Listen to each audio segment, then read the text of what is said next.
2020년대에 전 세계 글로벌 성장의 키는 누가 갖고 전기차 혁명이 갖고 있습니다. 모바일 혁명 관련된 미국의 빅테크 기업들이 이제 10년 동안 좋았던 것처럼 전기차 혁명의 시대에는 10년 동안 대한민국의 배터리 회사의 주식이 좋을 거다.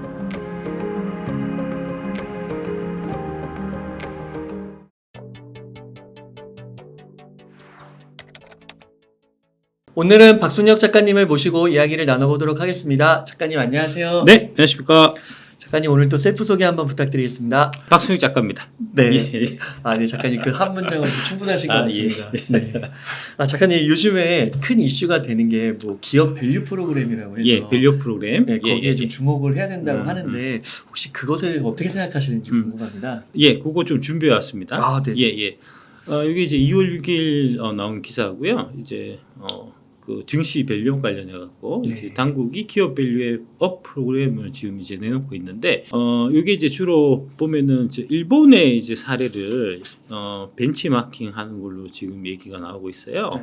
그래서 이제 뭐 PBR의 마법 뭐 이런 얘기하면서 최근에 이제 저 PBR주 위주로 많이 보고 그다음에 이제 지주사가 좀 이제 또 부각받는 면이 있고 이제 뭐 그런데 그 네. 관련해서 좀 먼저 말씀을 드리면 그다음에 이제 주로 얘기 많이 나오는 게 이제 자사주 소각 같은 이제 주주 환원 강화하는 뭐 이런 거 이제 크게 보면 총 세 가지 이제 갈래로 나오고 있는데 결론부터 말씀드리면 이제 자사주 소각 등 주주 환원 강화 같은 거는 증시 상승하고 엄청나게 큰 영향을 미치는 요소는 아닙니다. 예, 그러니까 있으면은 도움이 되긴 하겠지만 되게 좀 미약한 부분이고요. 사실은 이제 작년부터 이제 계속 얘기가 됐었던 첫 번째 이제 공매도 제도, 네. 공매도 제도의 선진화 이제 그러니까 산무 공매도는 없어져야 돼요. 그러니까 첫 번째로 무차입 공매도, 그다음에 이제 상한 기간이 이제 그 영원히 갖고 가는 이제 무기한 공매도, 그다음에 이제 20배의 레버리지를 가지고 가는 이제 무제한 공매도, 이 세 가지 산무 공매도를 없애야 되고요. 이게 가장 좀 사실 핵심적인 거고, 두 번째는 이제 1월 17일 날 대통령께서도 말씀하신 바와 같이 이제 상속세 문제, 과도한 대주주 상속세 문제가 지금 코리아 디스카운트의 결정적인 요인으로 작용하고 있고, 그 상속세 문제가 지금 이제 이 자사주 소각 같은 주주 환원 강화라든지 이런 문제, 거버넌스 문제라고 하는 부분하고 사실은 이제 동전의 앞뒷면 같은 건데, 상속세 문제를 먼저 해결하지 않으면 이 거버넌스 문제도 사실은 해결되기가 어렵습니다. 지금 자사주나 이런 거 관련된 부분이 사실은 이제 그 상속 관련된 이제 이 너무 징벌적인 이제 그 상속세 때문에 이제 대물림이 안 되는 이런 것들을 이제 어떻게든 좀 가능하게끔 하는 형태로 지금 되고 있기 때문에 그러니까 지도 이제 그 코너에 몰린 지는 좀 한쪽 면을 열어줘야 되듯이 한쪽 면을 열어주고 가야 되는 이제 그런 측면에서 상속세 문제도 같이 해야 되고, 그 다음에 이제 또 대통령께서 말씀하신 이제 금융투자소득세를 폐지하는 문제, 이제 그런 문제가 먼저 선행돼야 되고, 그리고 나서 마지막 이 세 번째 지금 얘기 나오는 이제 주주 환원 강화라든지 뭐 이런 부분은 되게 지역적인 사실은 이제 문제고요. 그러니까 이런 얘기가 나온 이유가 뭐냐 하면은 결국은 이제 이 여의도 디스카운트의 핵심적인 요소는 이제 여의도의 문제예요. 여의도가 너무 후진적이고, 그다음에 그 안에서 자기들끼리 너무 카르텔화돼 있고 이제 이런 부분들이 문제인데, 개혁이라고 하잖아요. 개혁이라고 하는 거는 이제 뭐라고 말씀드리냐면 가죽을 벗기는 겁니다. 가죽을 벗기고 새롭게 하는 게 개혁인데, 내 가죽을 벗겨야 될 거 아닙니까? 자신의 가죽을 벗겨야 됩니다. 여의도의 가죽을 벗겨야 됩니다. 여의도의 가죽을 벗기고 새롭게 해야 되는데, 지들은 그 썩어 빠진 이 가죽을 그대로 뒤집어 쓴 채로 우리 잘하고 있는 산업계의 가죽을 벗기겠다. 라는 차원에서 지금 나오고 있는 게 이런 이제 밸류 프로그램이에요. 그러니까 이제 기존에 공매도 관련돼서 계속 문제됐던 거, 금융투자소득세, 그 다음에 이제 이 상속세 문제가 사실은 이제 이 여의도의 그 사모펀드를 위시로 하는 이제 이권 카르텔, 특권 카르텔하고 이제 직접적인 이해관계에 있는 걔들의 이제 이해관계를 해치는 것들이기 때문에 네. 그런 것들은 이제 입싹 닫고 이제 그런 것들 다 필요 없다. 공매도 금지 같은 거는 정말 잘못한 정책이다. 이런 식으로 얘기하고 상속세는 뭐 부자 감세해서 부자들 잘 살게 해줄 일이 있냐 이런 식으로 이제 얘기를 오도를 하면서 지금 이제 어쨌든 간에 이제 뭐 그런 이제 코리아 디스카운트 해소에 대한 이제 국민들의 여망이 높기 때문에 그런 것들을 회피하기 위해서 이제 좀 내놓은 네. 좀 그런 시선 돌리기용의 이제 그런 게 지금 현재 나오고 있는 밸류 프로그램이라고 말씀드릴 수 있겠습니다. 차례로 한번 쭉 볼 거고요. 일단 이제 자사주 소각 등 주주하는 강화. 요거는 이제 일정 부분은 효과가 있지만 그렇게 큰 효과가 있는 건 아니다. 그다음에 저PBR주는 말도 안 되는 소리고, 그다음에 지주사는 한번 좀 유심히 들여다볼 필요가 있다. 이렇게 이제 먼저 결론부터 말씀드리고요. 주주환원을 강화를 하면 주가가 오른다는 얘기잖아요. 맞아요. 그러면 배당을 많이 주면 주가 오르겠죠. 네, 그죠? 배당 얘기 많이 예, 하더라고요. 배당이 주주환원이니까 네. 배당을 많이 하든지 자사주 소각하든지. 자사주 소각 케이스도 마찬가지예요. 이 회사가 지금 배당을 엄청나게 많이 주는 회사입니다. 여기 나오잖아요. 보시듯이 시가 배당률이 5.6%, 6.2%, 5.8%.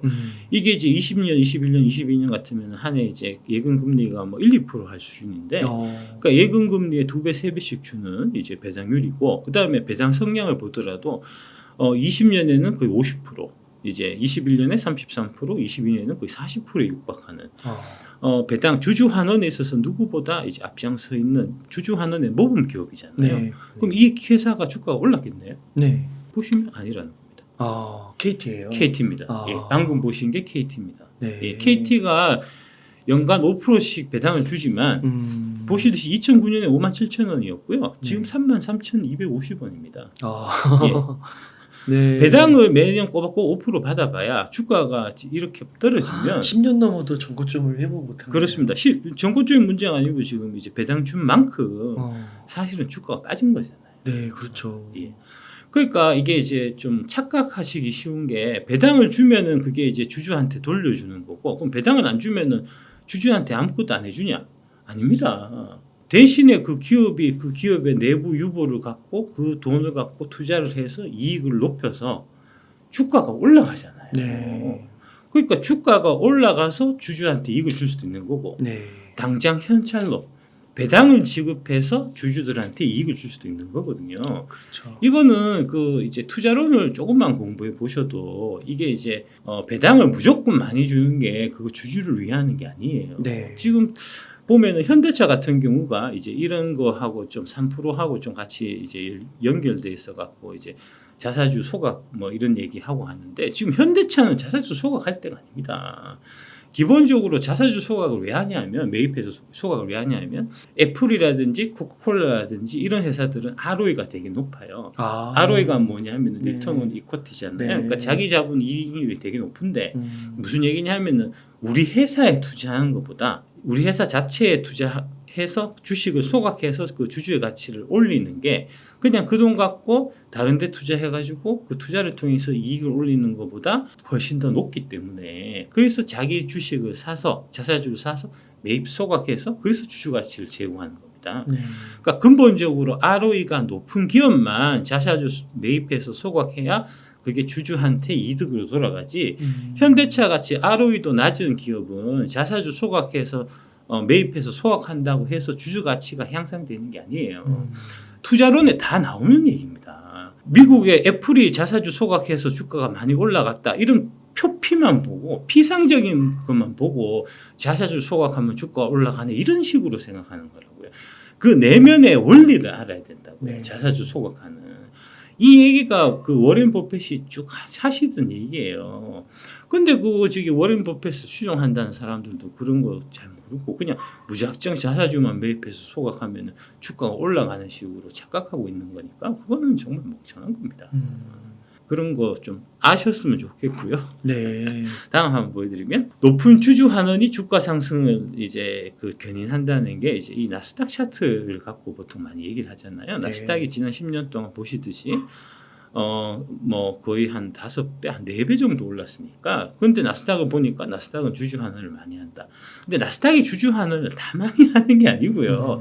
다 자사주 매입 소각하는 게 아니고 애플이라든지 특히 이제 애플 같은 경우에 이제 워렌 버핏이 그 애플 주주가 되면서 주주가 되면서 이제 그 원래 워렌 버핏이 ROE를 되게 중요하게 생각하고 이제 그 ROE를 높일 수 있는 투자처가 없을 경우에는 차라리 자사주 매입해서 소각하는 게 훨씬 주주한테는 이제 이득이 된다. 특히 이제 자사주 매입 소각 같은 경우는 이제 배당의 경우에는 이제 그 배당 소득세가 나오는 반면에 자사주 매입 소각은 세금이 없거든요. 그러니까 그런 측면에서도 이제 장점이 있다는 이제 이런 얘기를 많이 하고 그거를 이제 그 지금 애플 그 저기 뭐야 경영 그 CEO가 누구죠? 팀쿡. 예, 팀쿡한테 이제 얘기를 해서 네. 그래서 이제 애플이 그 워렌 버핏이 그 주요 주주가 2대 주주입니다. 2대 주주가 된 이후부터 이제 자사주 매입 소각 프로그램을 해서 애플 주가가 많이 올랐는데 네. 그럼 본질적으로 이제 애플이 사실은 이제 경영을 되게 잘해서 이제 그런 면이 있고요. 네. 거기다가 부가적으로 애플은 워낙 ROE가 높은 회사예요. 애플이 ROE가 100% 넘어갑니다. 한 120%인가 그래요. 그러니까 그거를 돈 투자해가지고 120% 나올 만한 산업이 없잖아요. 네. 그다음에 애플은 이제 공장을 안 갖고 있으니까 더더욱더 그렇잖아요. 네. 그래서 애플 같은 경우는 자사주 매입 소각을 해서 이제 주가 올랐는데 사실은 그게 이제 애플이라는 기업이 그만큼 이제 고성장했기 때문에 그런 면이 있고 거기다가 플러스 자사주 매입 소각이 주주 가치를 이제 제고하는 그게 그 서로 이제 같이 맞물려서 이제 이 된 거고. 네. 그런데 이제 그 하나의 케이스만 딱 갖고 와갖고는 애플의 상승은 자사주 매입 소각 때문이다. 그다음에 이제 나스닥이 다 종목이 그런 거 아니라고 말씀드렸잖아요. 대표적으로 테슬라 같은 경우는 자사주 매입 소각 한 적 한 번도 없고요. 네. 오히려 계속 주식을 발행해서 그 주식을 발행한 신주 발행을 통해서 이제 발행 그 땡긴 돈 가지고 이제 공장 증설해서 그렇게 해서 그렇게 했는데도 주가가 2020년, 21년 이때 20배 올랐단 말입니다. 그런 케이스도 있는 거거든요. 그러니까 네. 각자 케바케예요. 네. 그러니까 투자가 많이 필요한 기업 같은 경우는 자사주 매입 소각을 해야 될 게 아니고 유상증자를 해서 그 돈을 갖고 수익성 있는 사업에 투자를 해서 그래서 국부도 이제 증가하고 일자리도 늘리고 해야 맞는 거고. 네. 근데 애플 같은 경우는 워낙 유입 현금이 많은데 애플은 공장이 없으니까 투자할 것도 없고 그러니까 그럴 경우는 현금을 갖고 있지 말고 자사주 매입 소각하고 이런 형태가 맞는 건데 이거를 마치 자사주 매입 소각만 하면은 주가가 마냥 올라가는 것처럼 네. 그 다음에 그런 형태에서 높은 주주 환원이 주가 상승을 이끈다고 하면 그러면은 다른 나라들 특히 유럽 같은 경우가 주주 환원율이 되게 높거든요. 네. 그러면은 유럽 주가도 올랐겠네요. 그러네요. 근데 보면 안 올랐어요. 보세요. 우리나라 증시하고 별반 차이가 없다니까요. 지난 10년 동안 대략 해서 한 50% 60% 오른 거거든요. 네. 그러니까 우리 코스피 지수만큼 딱 오른 겁니다. 음. 아니 높은 주주 환원하면 주가 오른다며 그 유로는 왜 안 오르냐고. 주주 환원하고 아무 관계 없어요. 우리나라보다도 주주 환원율은 유로가 더 높은 그렇습니다. 건데 유로가 이렇게밖에 안 오른 거군요. 예. 그러니까 결정적인 이유는 뭐냐 하면 이게 그 저기 지난 10년 동안 대한민국 증시가 안 오른 게 대한민국의 이제 그 기업들이 주식만 상장해 놓고 주주 환원에 인색해서 그런 게 아니고요. 예.